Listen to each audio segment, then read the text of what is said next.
გთხოვთ კოლეგებო, კენჭისყრაზე დავაყენოთ, ვინ არის მომხრე რომ ეს აღიშვილი დასკვნა მივიღოთ.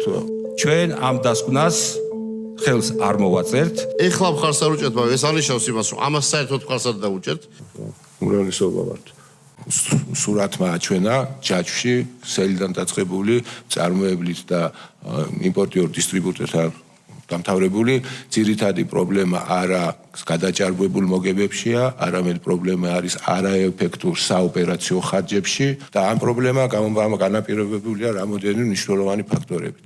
პირველი არის სხვადასხვა ტიპის კომერციული ან მარკეტინგული გადასახადები, რომელიც არის გაუმჭვირვალე და ზოგ შემთხვევაში რიგი გადასახადები არის ისეთი, რომელიც არ ექვემდებარება კომერციულ ურთიერთობებს. მეორე არის, რომ გადახდების მნიშვნელოვანი დაგვიანებები და აქ იყო პრობლემა, რომელიც იქნის დამატებით ხარჯებს და დამატებით ზეწოლას ქნის ჯაჭვში. მთლიანად მნიშვნელოვან გამოწვევად დარჩა ისევ გამჭვირვალობის ნაწილში ნაშტების მართვა. სექტორი არის ძალიან დიდი. ის შეადგენს ჩვენი ეკონომიკის 21%-ს და რაიმე აგრესიული ტიპის ჩარევა ქმნის სისტემურ რისკებს და სისტემური რისკები მნიშვნელოვან გავლენას მოახდენს შემდეგ ეკონომიკაზე. ჩვენ ამ დასკვნას ხელს არ მოვაწერთ. თქვენ რახან გჯერათ ამ დასკვნის და გჯერათ, რომ ამ დასკვნის რეალიზების შემდეგ საქართველოში ფასები დაიწყებს კლებას წარმატებას გისურვებთ. საქართველოში თუ გვინდა, რომ ფასებმა დაიწყოს კლება, ამისთვის საჭიროა ჯანსაღი კონკურენცია.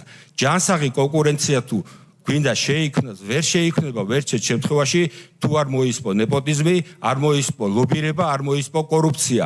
აბსოლუტური გულწრფელობით, კარგი დოკუმენტია, მაგრამ მინიმუმ ჭირდება ამას დრო, რომ გავეცნოთ და ასევე აუცილებლად საჭიროა უფრო მეტი კონკრეტული რეკომენდაციებიც გაცემული. ჩვენ გთხოვთ, რომ ეხლა მხარს არ უჭერთ, მაგრამ ეს ანიშნავს იმას, რომ ამას საერთოდ მხარს არ დაუჭერთ.